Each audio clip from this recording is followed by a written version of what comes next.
Tingnan nyo guys, isang delivery rider ng Lalamove ay nakatanggap ng booking na ahas yan, pero problemado dahil nakawala.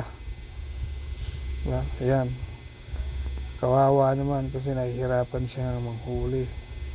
Ang masama pa niyan, baka makagat pa. Nako, yung mga tao kasi ngayon hindi na pinipili kung ano yung pinapadala dahil sa gusto lang niya sigurong kumita.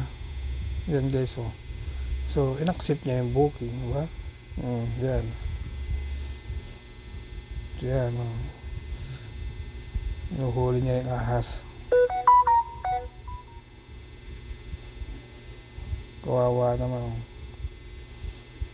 Yun, sumuot na sa loob ng sasakyan, sa ilalim pala. Yan. Tingnan nyo guys, oh. Diba? So ngayon lang to nangyari dahil tumulong na yung mga tao sa kanya para mahuli yung ahas. Naku, nakakatakot naman yan. Kawawa si Manong rider. Ayan, tumulong na sa kanya mga tao para mahuli. Sumut na nga sa loob ng gulong ng sasakyan